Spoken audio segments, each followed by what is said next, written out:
की बैठक के बाद तमाम बड़े फैसले सामने आए हैं। अहम फैसलों पर मुहर लगी है। पहली बार कर्मचारियों को चतुर्थ समयमान वेतन मिलेगा।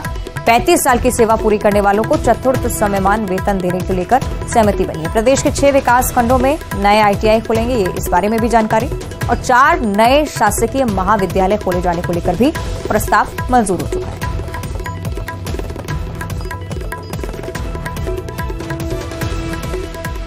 राज्य कैबिनेट की बैठक आज हुई है और कई महत्वपूर्ण फैसले इस बैठक के बाद सामने आए हैं। कई जनहितैषी मुद्दे जो कि प्रस्ताव के तौर पर रखे गए, मंजूरी भी मिली है। शासकीय महाविद्यालय खोलने को लेकर मंजूरी, 6 विकास खंडों में ITI खुलने वाले हैं। बड़ी सौगात प्रदेश की जनता के लिए।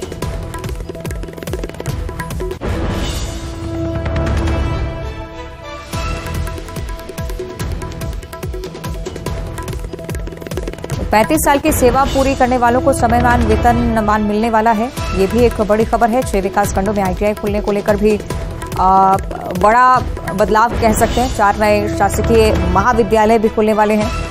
कई महत्वपूर्ण फैसलों को लेकर चर्चा इस बैठक में हुई।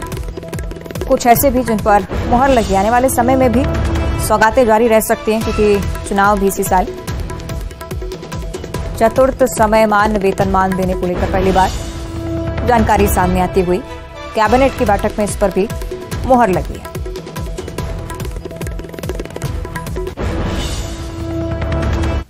आज सिरुपुर नर्मदापुरम में नवीन तहसील खोलने का तय किया है कैबिनेट के द्वारा, और इसके लिए 14 पद भी स्वीकृत आज किए गए। नवीन तहसील एक सीधी में मड़वास का सृजन करने का कैबिनेट के द्वारा तय किया है, और इसके लिए 20 पद स्वीकृत किए गए।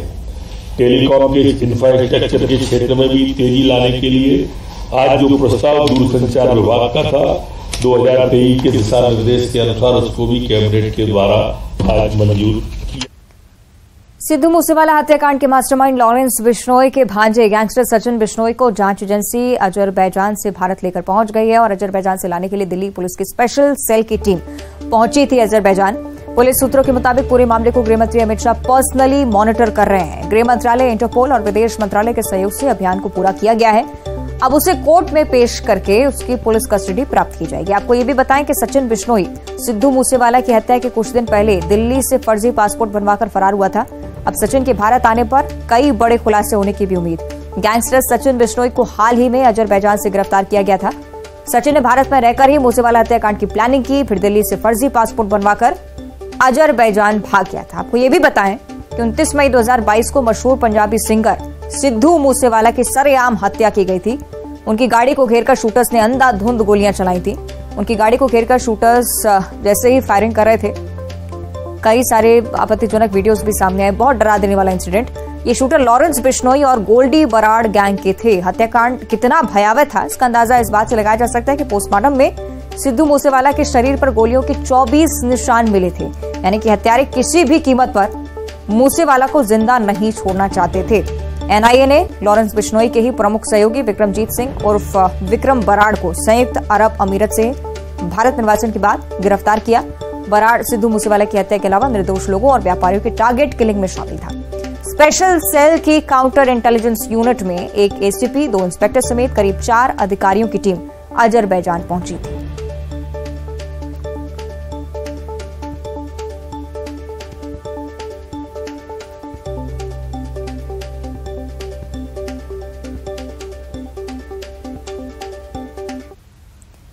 इंदौर से अगली बड़ी खबर। इंदौर की महिला सिंगापुर के क्रूज से लापता हो चुकी है। क्रूज स्टाफ ने कहा कि महिला ने समुद्र में छलांग लगाई है।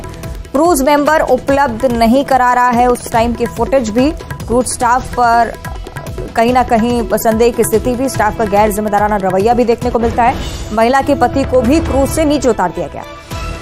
लापता महिला के बेटे ने इस पूरे इंसिडेंट को लेकर ट्वीट किया है, जो कि अब मामला संज्ञान में आने के लिए एक बड़ा विषय। इंदौर की महिला जो कि सिंगापुर में मौजूद थी, क्रूज से लापता बताई जा रही है। स्टाफ की तरफ से भी लापरवाही भरा रवैया, ना ही CCTV फुटेज उस समय के उपलब्ध करवाए जा रहे हैं। पति को भी क्रूज से नीचे उतार दिया गया। जब बेटे ने महिला के मां के लापता होने की जानकारी ट्वीट की, उसके बाद ही मामला संज्ञान में आया। इंदौर से ये बड़ी जानकारी। इंदौर की महिला सिंगापुर के क्रूज से लापता हुई है। संदेह की स्थिति इस पूरे मामले को लेकर अभी भी।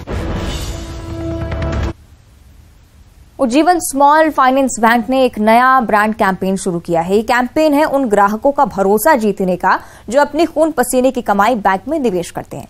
उज्जीवन स्मॉल फाइनेंस बैंक एक शेड्यूल्ड कमर्शियल बैंक है जिसे आरबीआई से लाइसेंस प्राप्त है। लक्ष्मण जो कि उज्जीवन के प्रवक्ता और सीएमओ हैं, सुनते हैं उनसे इस कैंपेन के बारे में। भरोसा सिर्फ बैंकिंग में ही नहीं बल्कि जीवन के अनेक पहलुओं में भी बहुत महत्व रखता है। ये पारस्परिक प्रगति के लिए एक उत्प्रेरक के रूप में कार्य करता है। उदाहरण के लिए बचपन में हमारे माता पिता हमें जेब खर्च दिया करते थे। हमारे शिक्षक हमें अपनी कक्षा का नेतृत्व का जिम्मा सौंपा करते थे और हमारे पेशेवर जीवन में हमारे सीनियर्स ने हमें प्रोजेक्ट लीडरशिप का काम सौंपा था। इसी तरह उज्जीवन में हम अपने ग्राहकों के साथ एक मजबूत बंधन को बढ़ावा देते हैं, यह मानते हुए कि भरोसे के ये पल प्रगति और विकास का मार्ग प्रशस्त करते हैं।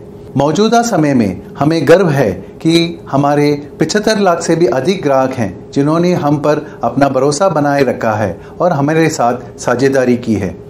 जीवन में भरोसा के महत्व और प्रगति एवं विकास के साथ इसके संबंध को उजागर करने के लिए हमने एक दूसरे पे भरोसा, एक दूसरे की प्रगति के मुख्य विचार के साथ अपना ब्रांड कैंपेन की शुरुआत की है।